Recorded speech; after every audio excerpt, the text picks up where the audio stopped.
Hello guys, I am Pritam sir. आज हम आपको एनसीईआरटी की किताब फर्स्ट फ्लाइट का पहला चैप्टर है आ लेटर टू गॉड, उसके बारे में हम आपको समझाएंगे। तो देखिए, इसके लेखक हैं जी.एल. फ्यूंट्स। तो लेखक के बारे में थोड़ा परिचय करा दें। G L. Fuentes one of the famous modern story writer. तो जी.एल. फ्यूंट्स जो क्या है, एक फेमस ही कहानी लेखक हैं। Has written for the young as well as the old. उन्होंने नौजवानों के लिए और बूढ़े व्यक्तियों के लिए भी कुछ किताबें लिखी हैं। He is a simple short story writer. वे एक साधारण छोटी कहानी लिखने वाले लेखक हैं, ह्यूमरिस्ट और व्यंगकार हैं। He is general writer. वे एक सामान्य लेखक हैं। Who has written on simple theme, जो कि एक साधारण थीम पर लेटर लिखते हैं। A letter to God is his simple story. Letter to God उनकी एक साधारण कहानी है, which is full of humour, जो कि हंसी मजाक से भरी हुई है। पार्ट के बारे में देखिए। Lencho a hard working farmer. Lencho एक कठिन परिश्रम करने वाला किसान था।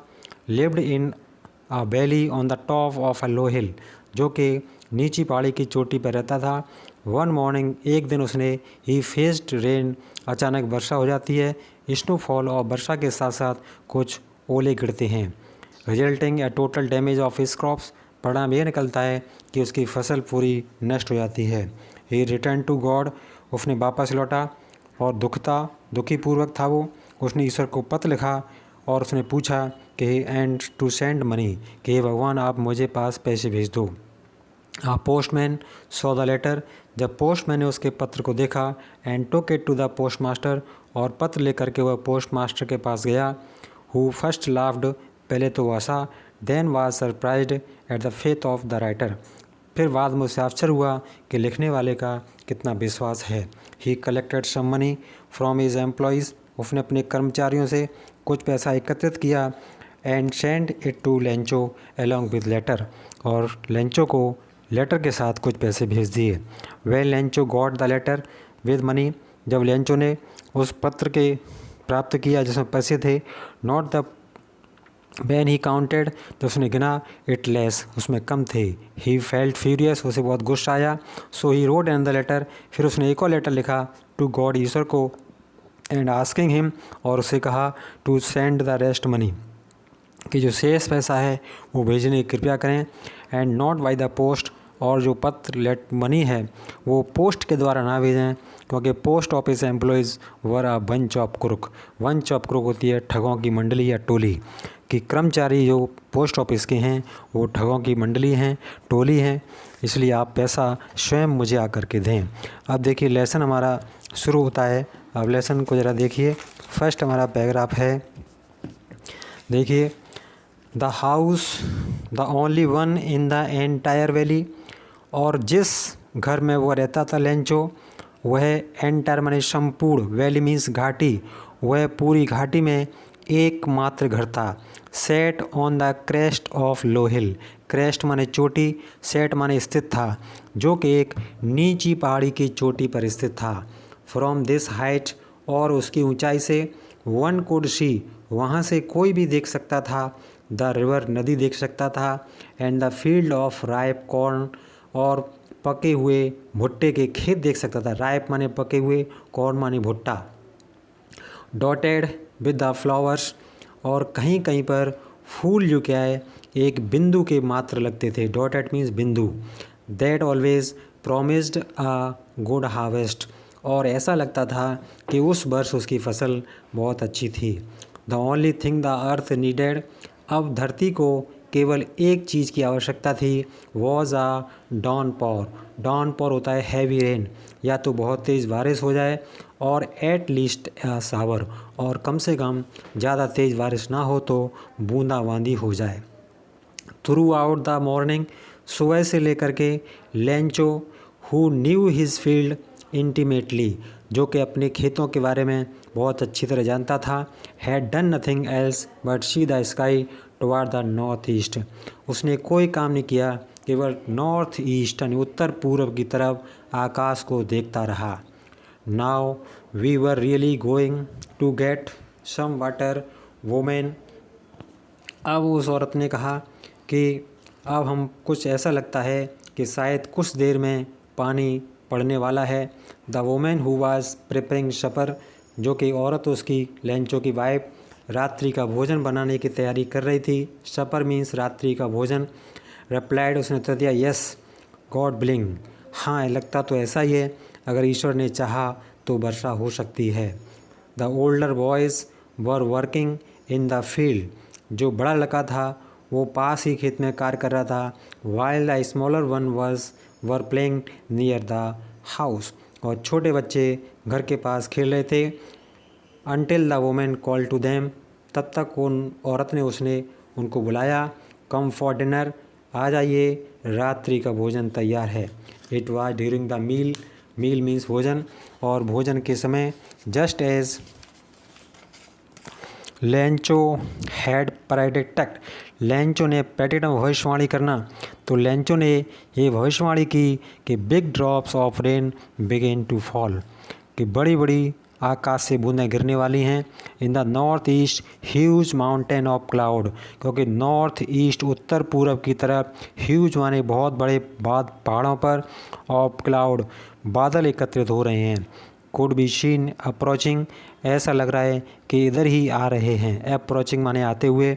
The air was fresh and sweet, हवा ताज़ा और मधुर बह रही थी, क्योंकि जब वर्षा होने को होती है तो आकाश के अंदर नमी होती है तो हवा ताज़ा और मधुर बहती है।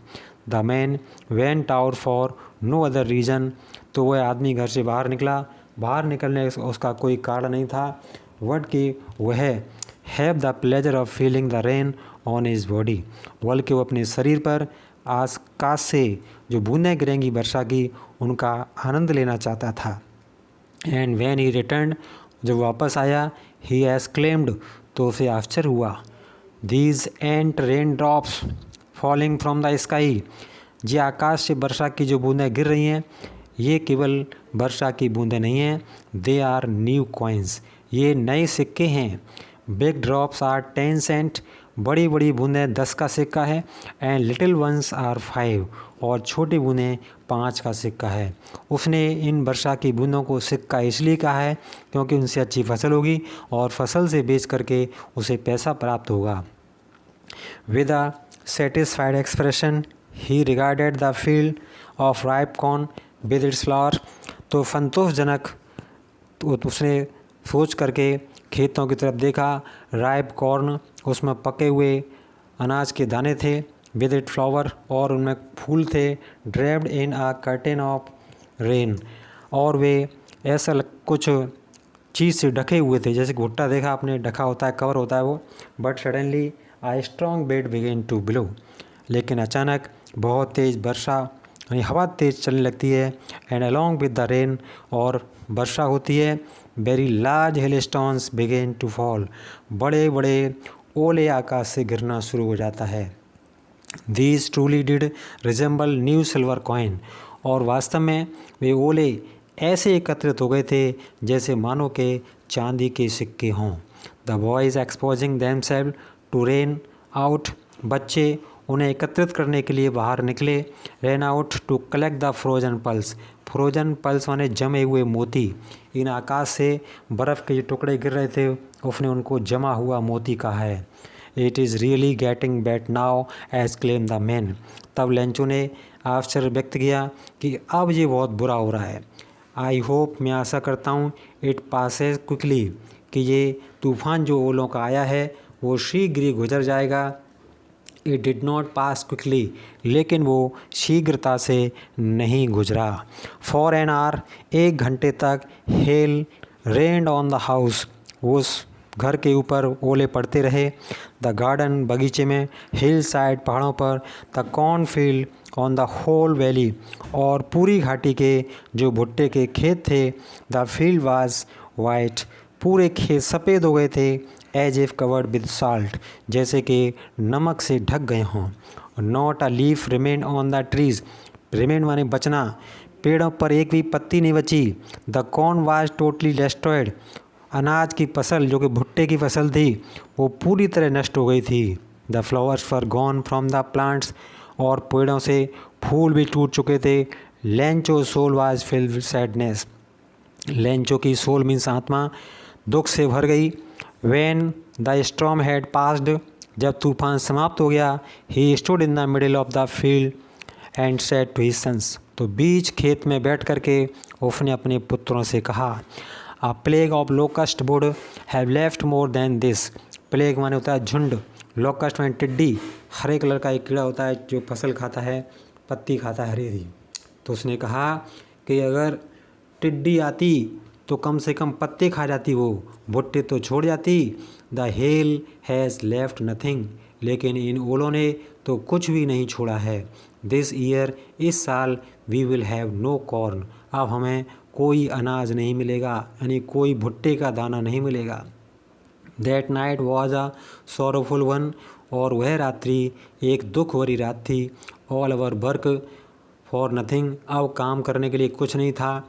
Theirs no one who can help us, अब उनकी सहायता करने वाला भी कोई नहीं था। We shall all go hungry this year, तभी उसने कहा कि शायद, उसके पुत्रों ने कहा कि शायद हम इस साल भूखे मर जाएंगे। तो आज पाठ हम यहीं तक कराते हैं, शेष पाठ कल कराएंगे दूसरे वीडियो में। Thanks for watching.